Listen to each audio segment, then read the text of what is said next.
자, 그러면 남자가 35살인데 여자가 21살이야. 나이차가 꽤 나지. 이런 연애. 당연히 문제가 생길 수 있죠. 어떨 때? 자, 제가 오늘 어떤 이야기를 하려고 하냐면 그 생방 때마다 시청자분들이 저한테 제일 많이 묻는 질문이 뭔지 알아요? 제가 생방을 할 때마다 시청자분들이 저한테 제일 많이 묻는 질문. 오케이. MBTI 첫 번째 하나 정답. 다니엘님 MBTI 뭐예요?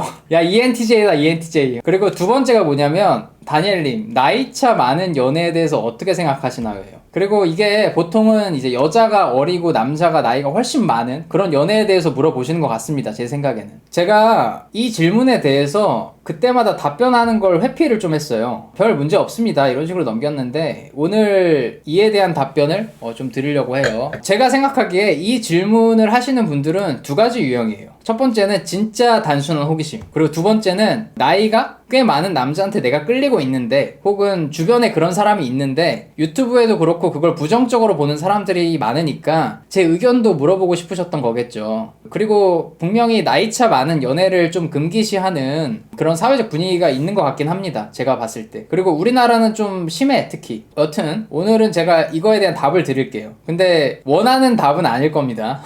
제가 회피했던 이유는 뭐냐면 애청자분들 심기를 좀 불편하게 할까봐. 아뚜랄리 3세 같은 사람들 눈치는 내가 졸라봐.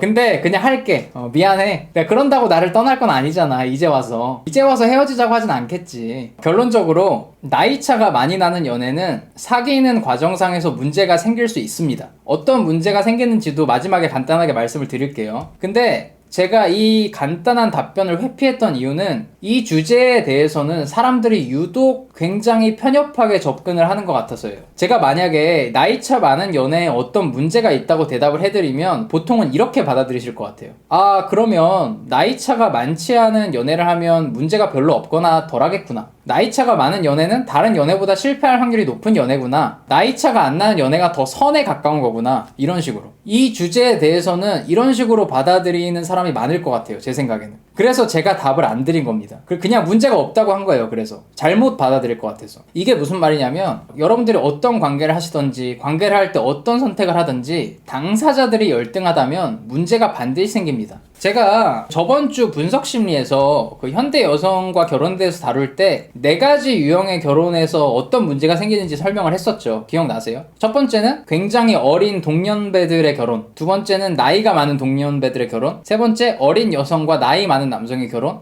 마지막으로 어린 남성과 나이 많은 여성의 결혼. 4가지로 나눠서 분석심리의 관점에서는 어떤 문제가 생기는지 이야기를 했었어요. 근데 저 4가지 유형에서 다 문제가 생겼었죠. 그럼 결과적으로 저게 무슨 뜻이에요? 관계의 형태가 문제가 아니라 관계를 하는 당사자들이 충분히 성숙하지 못하다면 어떤 형태의 관계든지 문제가 생긴다는 겁니다. 예를 들어서 동년배 어린 친구들이 하는 연애는 문제가 안 생기나요? 둘 다 미성숙하다면 문제가 생길 겁니다. 반면에 둘 다 괜찮은 사람이라면 큰 문제는 안 생기겠죠. 자, 그러면 남자가 35살인데 여자가 21살이야. 나이차가 꽤 나지. 이런 연애. 당연히 문제가 생길 수 있죠. 어떨 때? 그 남성과 여성이 성숙하지 못한 사람들일 때. 만약에 그 둘이 성숙하다면, 혹은 성숙하지는 못해도 성숙해지려고 노력하는 사람들이라면 큰 문제는 없을 겁니다. 특히 남성이 충분히 성숙한 사람이라면 더 문제가 없겠죠. 근데 제가 이렇게 이야기하면 이런 반론이 있을 것 같아요. 예측하건대. 예를 들어 35살 남성이 21살 여성을 좋아하는 것 자체가 성숙하지 못한 거 아닌가요? 이렇게 생각하시는 분들이 여기에도 있을 것 같은데 이해합니다. 존중하고. 근데 이건 제가 여쭤보고 싶은 건데 그 생각의 근거가 뭐냐는 거죠. 저는 솔직히 저런 유형의 의문이나 주장에 대한 합당한 근거를 어디에서도 본 적이 없습니다. 심리학 서적에서도 어떤 책에서도. 그러니까 그게 그냥 감정적으로 싫다는 거지, 대부분은.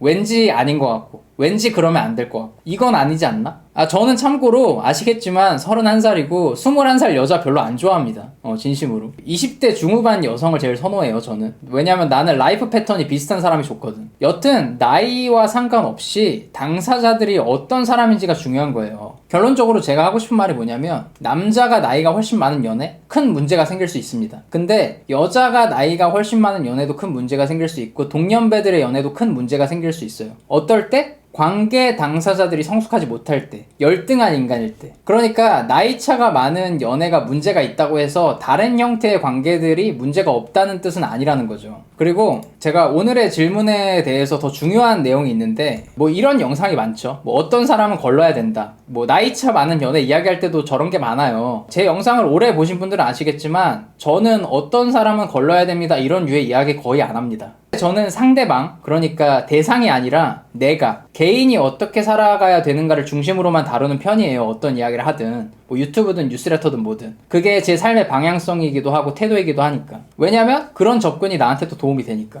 여러분들이 그 관계를 하실 때, 아니면 뭐 특히 사랑을 할 때 대상만을 문제로 삼는 습관은 훌륭하지 않은 습관입니다. 그 사람이 별로라서 내 연애가 그렇게 됐던 거야, 이런 사람은 걸러야 돼, 이런 거. 물론 살면서 한두 번쯤은 운이 나쁘게 잘못된 대상과 관계를 해서 내 능력과 상관없이 호되게 당할 수도 있겠죠. 근데 그런 상황이 반복된다면 대상의 문제는 아닐 겁니다. 어떤 관계든지 내 지분이 50%예요. 언제나. 이걸 잊으면 안 돼. 그래서 정말 관계에 있어서 성숙한 사람들은 그 대상이 누구든 큰 피해를 보지는 않습니다. 절대로. 상대가 쓰레기라고 해도, 아무리 상대가 별로여도 조금 사귀다가 금방 잘 끊어낸다는 거죠. 큰 문제가 생기기 전에. 그 오랜 기간 동안 그 미성숙한 관계를 유지한다는 것 자체가 자기 또한 미성숙하다는 증거예요. 그래서 우리는 대상에 대해서 탓하기 전에 내가 어떻게 했는지, 그리고 내가 앞으로 어떻게 해야 할지 더 생각해 봐야 되는 거고, 대상이 어떤 사람이든 성숙한 선택을 할 수 있는 사람이 되어야 된다는 소리예요. 왜냐면 이거 제가 정말 좋아하는 말인데, 사랑은 특정 대상을 대하는 태도가 아니라 세계, 모든 동료와 만물을 사랑하는 방식이거든. 정말 건전한 사람들은 특정 대상하고만 질 좋은 관계를 맺을 수 있는 게 아니라 어떤 대상이 와도 좋은 관계를 맺을 수 있다는 겁니다. 물론 제가 말하는 좋은 관계는 잘 끊어낸 관계도 포함하는 거예요. 아니, 제가 요즘 보면 어떤 사람들은 알아서 자기 선택지를 줄여. 뭐 거르고 저거 거르고. 사람이 자존감이 높아지고 행복해지려면 자기 통제감이 엄청 중요하거든요. 그래서 자신이 통제할 수 없는 거에만 집중하는 게 가장 빨리 불행해지는 방법입니다. 근데 내가 통제할 수 있는 건 내 능력뿐이에요. 대상이 아니라.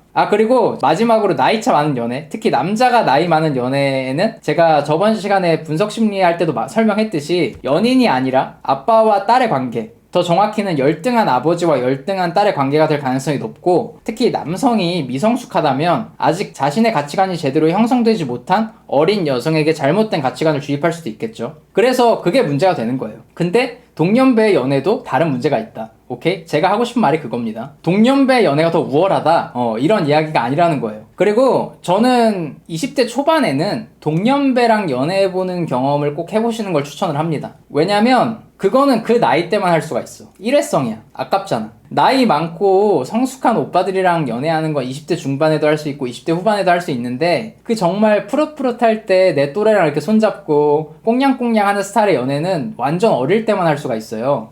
그래서 20대 초반에 어떤 연애를 하셔도 좋지만 동년배랑 아기자기한 연애는 한번 꼭 해보는 게 좋을 것이다, 이런 말씀을 드리고 싶습니다.